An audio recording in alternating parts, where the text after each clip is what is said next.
ibyo bintu muri gutegura sizi ngo bya trip imbara mu voyage anile. Baby, calm down. Nanjye nibyo nari ndi gutekereza. Ega niyo mpamvu nakubwiye ngo uzana tubivugane. Nyine wowe uzo kumbwira ndaza guhita nza nawe ibindi urabizi. Umva rero reka nze nyire mu rugo sibyo?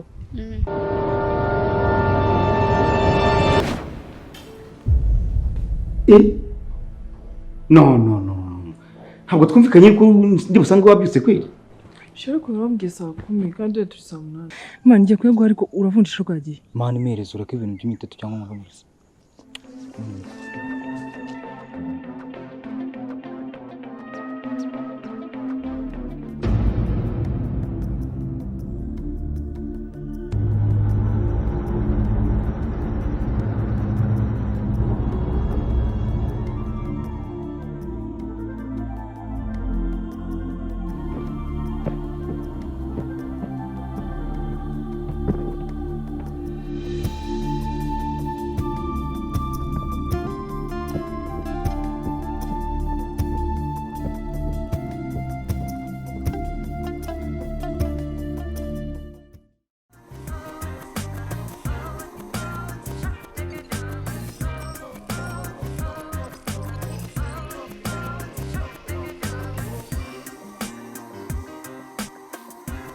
NATACHA series.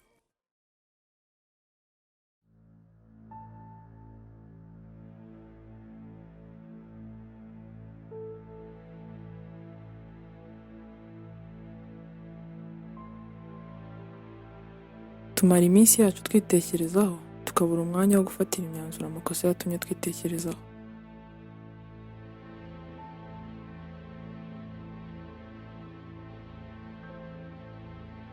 Guhangayika bintera akanyabugabo ko gushaka umuti w'impangayikishije.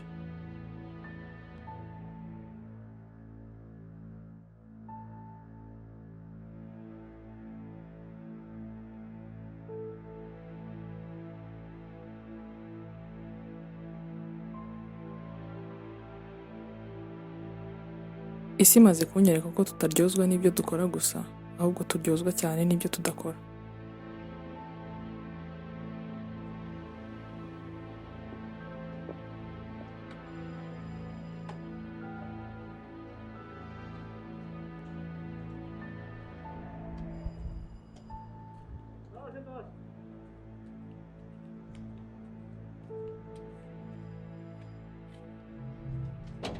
Mudugu Kesha sawa meze neza. Kari Amakuru se neza nakuba. ariko ye papa Yves arahari? Nawe hafa nawe uri hafa. Yewe sasa rero urazi ikibazo dufite hano muri uyu mudugudu wacu. Ikibazo cy'umunuko ukabije rwose ahantu hose ntaho utari. Twagerageje gushakira ahantu hose ariko twasoje turashaka gusoreza aha ngaha. Urabizi bisa nararebye hose nazengurutse inzu yose nta kintu nabonye. Reka turebe wenda wabona.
Osha harya ngo papa Ive ngo ashaka gushaka undi mugore yego nariwe bari kumye ubu ngubu siko nari ngiye kumuhamagara di noneho nta nubwo bari muri Kigali sibyo ni Kigali ni bari no mu Rwanda siko nari ngiye kumuhamagara bose ariko wanamuhamagara muri Kenya birakunda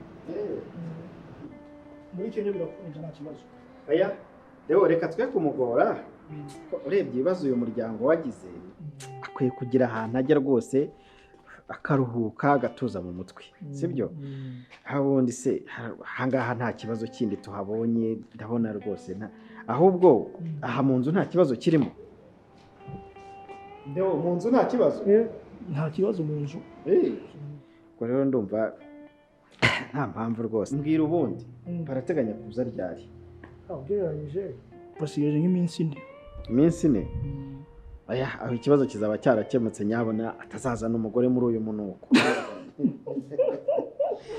umwana rwose arasetse deo reka nkureke rero reka nkureke sha wakoze wakoze nawe mudugu reka mugeza no kwirembo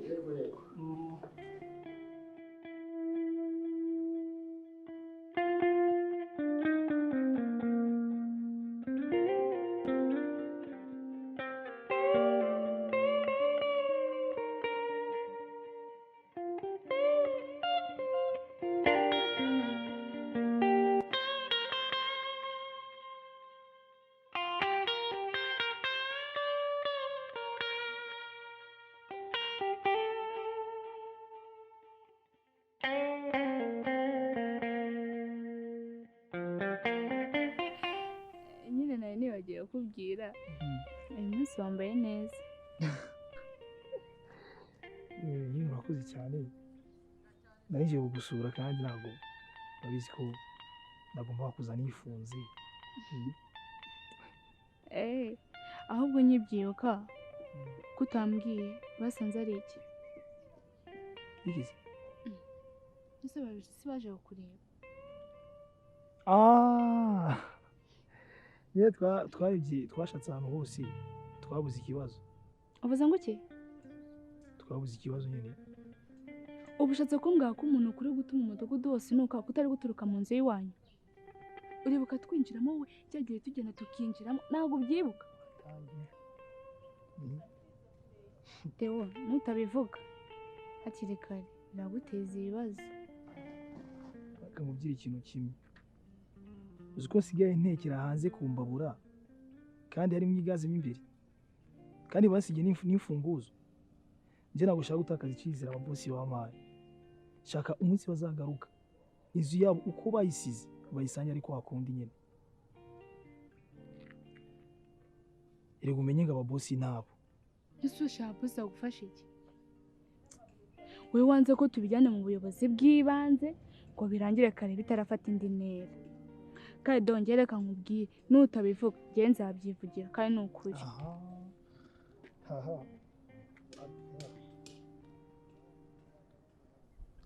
reka nkubwire ikintu kimwe wisubira nyine mu rugo ujye kurangiza ibyo wari urimo none uze kumfata nyine uze usange iwanjye nyine tugenda kureba umuyobozi sibyo iwawe iwanjye nyine ese ntabwo ari iwanjye sawa ndaje tugende ndaje mu kanya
Allô?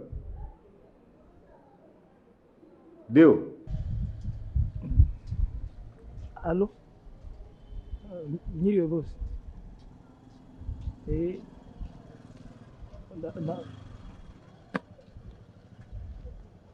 Allô? Allô?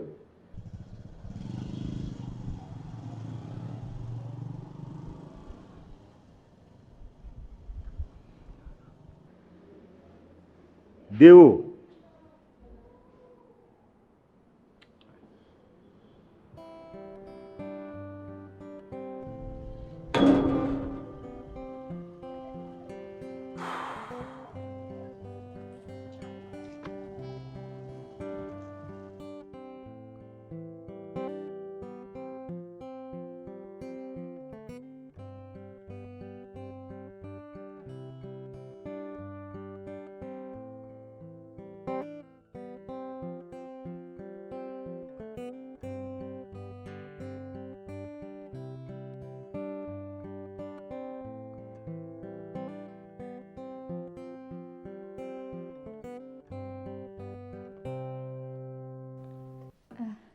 murakoze gutwakira muyobo.